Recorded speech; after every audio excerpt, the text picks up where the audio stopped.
The year was 1922. The place, Egypt, in the Valley of the Kings. Howard Carter, the archaeologist, and his patron, Lord Carnarvon, assembled with invited dignitaries for the opening of the sealed door to the burial chamber of the tomb Carter had discovered. As Howard Carter told it, one thought, and only one, was possible. There before us lay the sealed door, and with its opening we were to blot out the centuries and stand in the presence of a king who had reigned 3,000 years ago. My own feelings as I mounted the platform were a strange mixture, and with trembling hand I struck the first blow. An astonishing sight revealed what to all appearance was a solid wall of gold. What they saw was the golden great shrine. They had not even reached the burial chamber of the dead king. Wondrous riches awaited them, and they could hardly believe their good fortune in discovering what is now known to be the only tomb of a pharaoh that had remained intact and untouched for thousands of years. Of course, in that new era of the press and radio news, the discovery created a sensation, as well it should. Egyptomania swept the world, and all manner of goods were named for King Tut. The news of the tomb fostered a great new interest in ancient Egypt. The celebrated gold and riches of the tomb and the excitement of the discovery amaze us even today. Overcome with astonishment at the sheer quantity of precious material, we may neglect to notice how extraordinary the works from within the tomb are as works of art. You've seen it many times, no doubt. You may even have a Halloween mask of it like I do, I confess. But do you really understand what it represents and why it is so magnificent as art? It's not so simple, and the backstory is fascinating. This is one of the greatest works of Egyptian art, and it lay closest to the mummified remains of the king.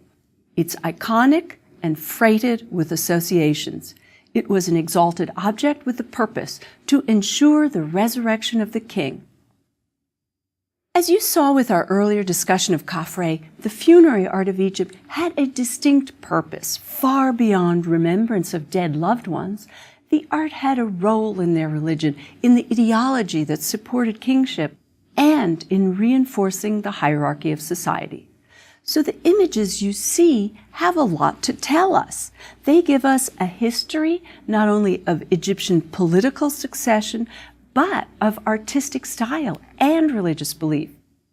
I've always been amazed by how much one such object can tell you about a culture.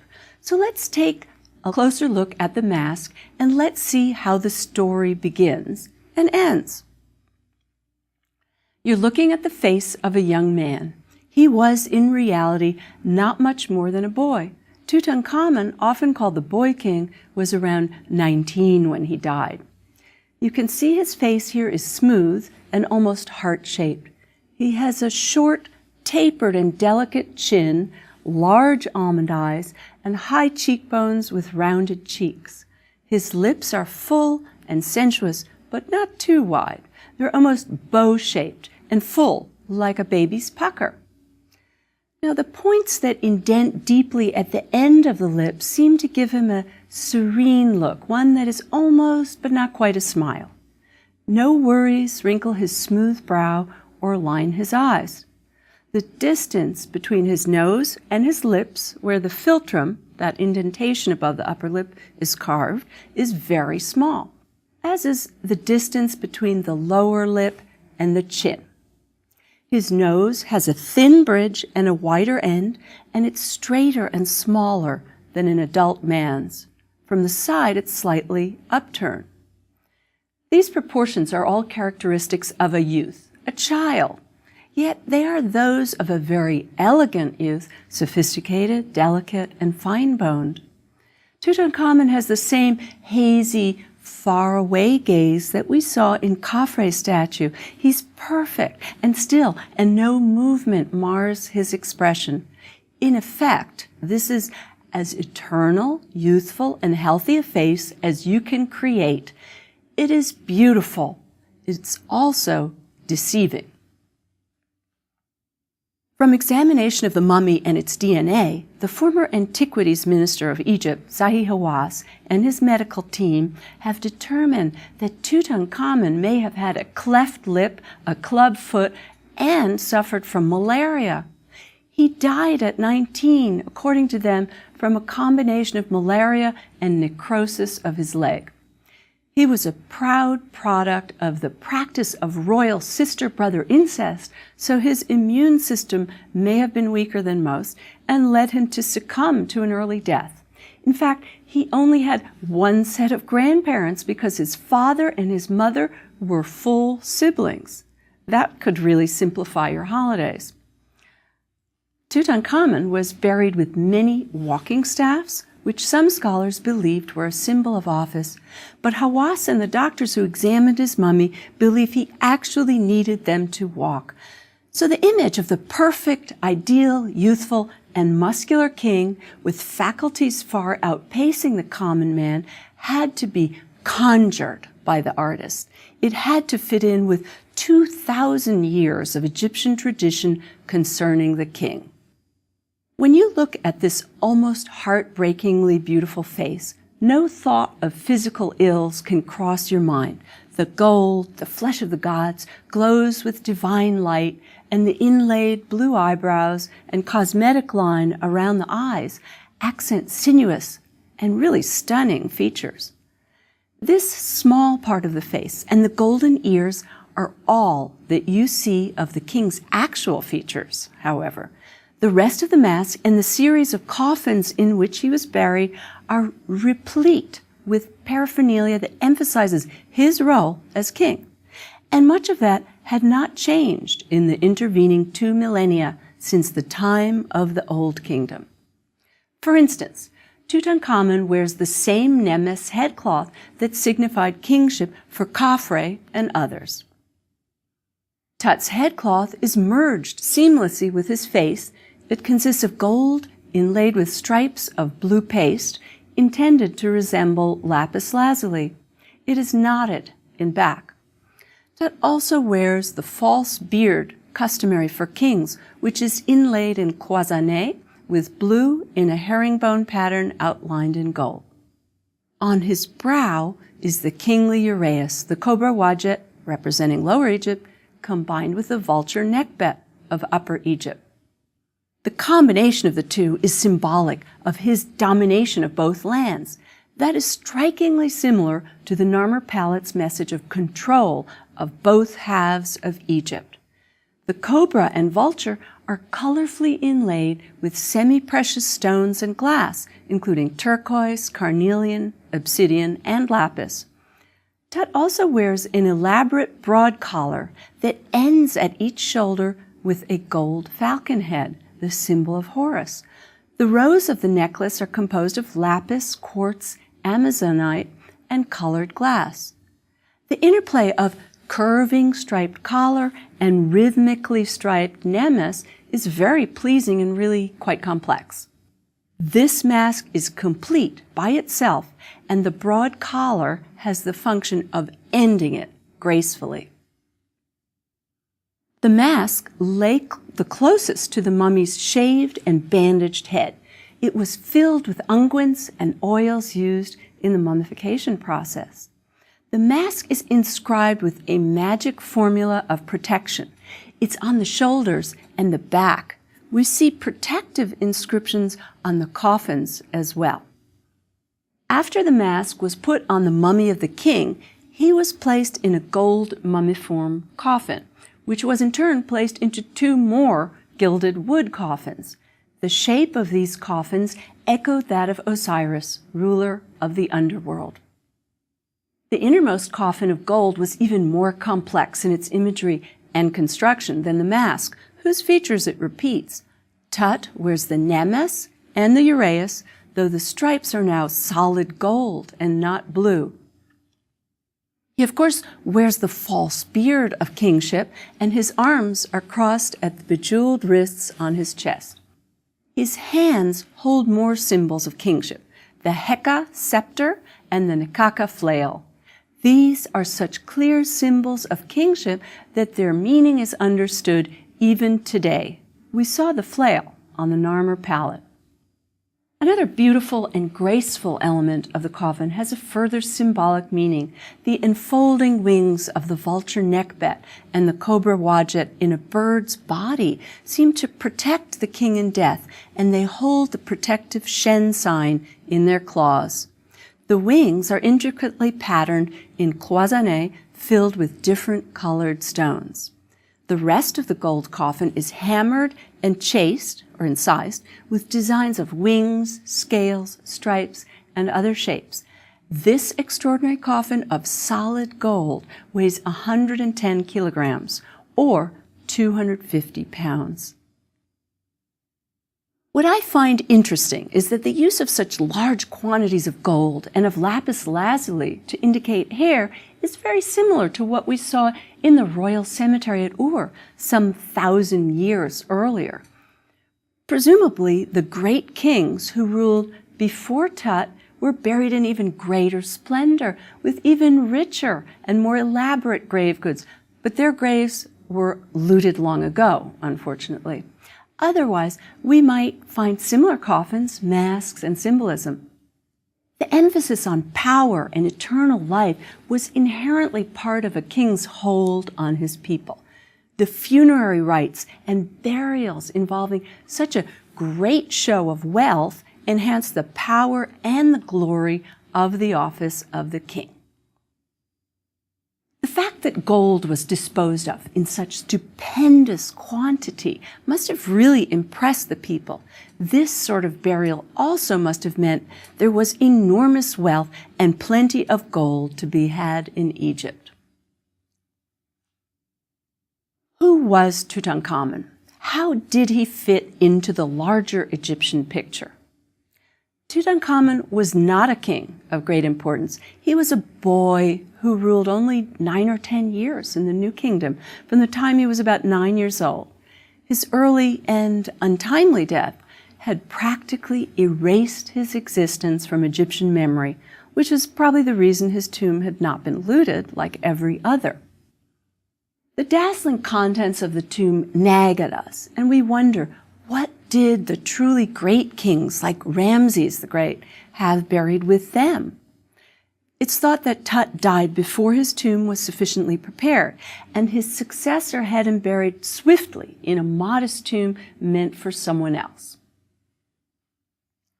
Tut was born in the New Kingdom, 1550 to 1070 BC, the time of greatest flowering of the Egyptian Empire. His birth name was actually Tutankhaten, reflecting the solar cult of Aten, emphasized by his father, the famous so-called monotheistic or heretic king Akhenaten. Under Tut's grandfather, Amenhotep III, who ascended to the throne in 1390 BC, war and art flourished, and Egypt's empire extended from the Euphrates in Syria to the Nile's fourth cataract in Nubia, where the gold was mined. Some of the most magnificent accomplishments belong to Amenhotep III's era, including the largest funerary complex at Thebes, which we know now only from the famed colossi of Memnon. The son of Amenhotep III, though, was a different sort. He was born Amenhotep IV, but changed his name to Akhenaten in the 5th year of his reign. He is depicted as the strange and seemingly distorted figure who started a new religious movement, Atenism. He founded a new capital, Akhetaten, and encouraged a new art style that departed from the standards of 2,000 years. This style we call the Amarna style, after the location of the newly founded capital. Akhenaten replaced the earlier gods Amun, chief amongst them, with worship of the sun disk called the Aten. The cults and the priesthood of Amun were attacked and replaced. Akhenaten started a new art style to express his new beliefs, which embodied the notion that he was the child and the personification of the sun on earth. This new style, which some call naturalistic, but which is quite mannered and exaggerated in many ways, although more fluid and personal, was adopted by his artists. The style made use of an elongated, elegant, and sinuous line, and some of the subject matter of the art was new. It emphasized more intimate and immediate personal scenes of the family of the pharaoh, animals, and especially beautiful horses and long-necked women in the royal court appear a lot. I and other art historians see this style as mannered. In other words, it has some parallels to the style of the 16th century Italian mannerists, like that of Parmigianino or Bronzino. They painted highly stylized figures with exaggeratedly long and curving limbs. That was in contrast to the strict classical proportions that preceded them. Just like the Amarna artists threw off the strict canons of proportions in Egyptian art and created a new and more expressive style. Nefertiti, Akhenaten's wife, seems to have wielded great power. She's shown with an entirely new crown and is engaged in kingly activities like smiting an enemy. Most interestingly, Akhenaten had himself depicted with feminized and strangely distorted features, narrow shoulders, a long face, a small waist, pot belly, and swelling thighs. Doctors really enjoyed speculating on a disease he might have had and making a diagnosis. But now that his mummy has been found and examined, it turns out that he seems to have been perfectly normal. So the style in which he had himself depicted was a religious statement. Akhenaten wanted to have the characteristics of both male and female in order to express his centrality in the religion. He was the living manifestation of the sun deity, the Aten, on earth. Akhenaten and Nefertiti were the parents of 6 daughters. One of them, named Akhenaten, later changed to Tutankhamun, was married to Tut. Tut mysteriously seems not to have been the son of Akhenaten by Nefertiti or his secondary wife, but according to the DNA, is the son of Akhenaten and his so far nameless full sister. Brother-sister incest was famously the Egyptian means of maintaining the royal bloodline intact, but unfortunately it had serious genetic repercussions for Tut and others. Tut was married to his half-sister, and he was buried with 2 fetuses, which DNA tests suggested were his children. They were not brought to term, and perhaps couldn't be because of genetic defects.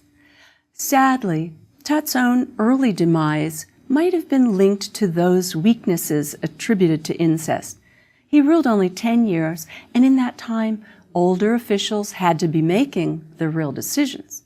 And one of those decisions was to return to the old ways and the religion of Amun, hence the change in the name of the pharaoh. The city of Akhenaten was abandoned, and the royals returned to the earlier royal residence in Memphis. But let's go back to Tut's tomb and its contents, for they can tell us more about the boy king and his history and life. When Sir Howard Carter glimpsed the golden wall through his hole into the burial chamber, what he actually saw was this: the golden shrine which held the sarcophagus and nested coffins of the king. This shrine was immense, 17 by 11 feet and 9 feet high. It filled the burial chamber completely. Carter had a difficult time entering it. When they threw open the doors, a second gilt wooden shrine lay within, and a third and a fourth. A smaller shrine of gold had been found in the antechamber. That one was meant to contain a golden statue of the king. Charming scenes were incised into the sheet gold: hunting trips of Tut and his wife, boating in the marshes, that sort of pleasurable activity. Those scenes seemed to capture some of the love and intimacy between husband and wife. For instance, She presents him with arrows to shoot from his bow, anoints him with perfumed oils, and in general seems to hover and dote upon him. Remember, they're also siblings, and Tut is shown seated, perhaps in deference to his malformed foot. The scenes have symbols of regeneration, like lotuses and birds, which are meant to transmit royal power, encouraging rebirth in the realm of the afterworld. One of the most famous and masterful works from the tomb is the throne of Tutankhamun. It's wood-covered with gold leaf, set with semi-precious stones and colored glass. It shows some scenes similar to the shrines, recalling the height of the Amarna style. On the backrest, you see young King Tut leaning back on his chair with one elbow, while his wife Tutankhamun bends forward to touch him.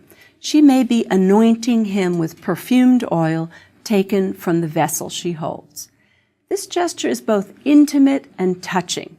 The gaze between the two seems to radiate love and affection, which was meant to carry forward into the renewed life after death. The queen is wearing a silver dress and Tut a silver kilt. Both wear elaborate colored broad collars. Tut's kilt shows an extraordinary cloisonné detail of colored stones. Their flesh is made of red glass, setting them off against the golden background. Both wear blue wigs topped by elaborate crowns. They even have the flying neck scarves we see frequently on Nefertiti and Akhenaten. You can also see the Amarna stylistic influence on the soft flesh of Tut. His rounded belly rests upon his kilt. His neck is long and thin. His elongated fingers are elegant and stylized. In another harking back to his father's religion, the sun disk or Aten above them reaches its rays down to them. The rays end in hands. The ones closest to the king and queen offer them the Ankh sign, the breath of life. This whole scene takes place in a space defined by a colorful, pillared pavilion. The goldwork and inlay are unparalleled. I also want to point out that the king's throne bears other distinctly royal insignia. The lion heads at the ends of the seat, remember Khafres? The lion paws for feet, and the outstretched wings of a serpent being form the arms and protect the cartouches of the king. The Semitawi symbol of the unification of the two lands is now lost, but it once connected the legs. The back of the throne has their original names, combining the Aten form still in them. Another particularly noteworthy object found within the tomb was a painted wooden chest. It has scenes extolling the king's virtues in warfare. It was found in the antechamber of the tomb. On one side, the large figure of the king is portrayed riding in his two-horse chariot, shooting an arrow at a jumble of Nubians. They are arranged in a chaotic mess at the left of the frame. Many seem to be trampled under the chariot, while others lack any order and gesticulate as if wounded or falling. In contrast, behind the king are three orderly rows of his army. Chariot and infantry back him up. This is another example of the Egyptian king's role in not only dispatching his enemies to the south, but putting order into the world. The Nubians represent the forces of chaos and the enemies to the south. Note that even his hunting dogs are attacking the enemy. This device of having enemies under the chariot had been in use for 2,000 years at the time this was made. Recall the standard of Ur and the trampling of Narmer's enemies? The light war chariot was something new in the New Kingdom.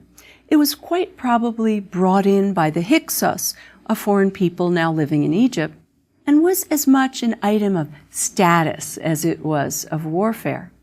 Elaborate real chariots were actually found in Tut's tomb, and they give us a good insight into the technology of their vehicles at this time. Horses were fairly new as well, and are a favorite subject for New Kingdom art. They were expensive and they showed high status, just like today, and they were extremely useful in war and, of course, in transport. Other objects in the tomb include the canopic chest of Tut, made of alabaster. This is where the eviscerated organs were embalmed and stored in 4 separate canopic jars. Each jar bore an image of the head of the king, carved in white alabaster, painted with accents about the eyes, lips, uraeus, and vulture. You can see the resemblance here in these delicate portraits to the coffin and mask of the king. He also wears the same nemes. The jars were set within this alabaster chest, which in turn was put inside a large gilt shrine. Gilt goddesses guarded the contents of the shrine. Selket was one of the 4 goddesses, carved and gilded, who guarded this shrine. She was guardian of the intestines and was associated with scorpions. She was thought to have healing powers against venomous bites. You can see the scorpion on her head. Note that her head turns to the side in a more immediate, natural manner than usually seen in Egyptian funerary art. Her figure also has the swelling forms, thighs and belly, together with tiny waist and naturalistic breasts that are typical of Amarna art. Thousands of spectacular objects were found in Tut's tomb, so it's extremely difficult to decide which are most noteworthy. Besides the fantastic jewels found on the body of the king, there were a number of pieces of furniture, like this couch, bearing the carved image of the cow deity with the sun disk between its horns. There were 3 of these couches, each with an animal as its insignia.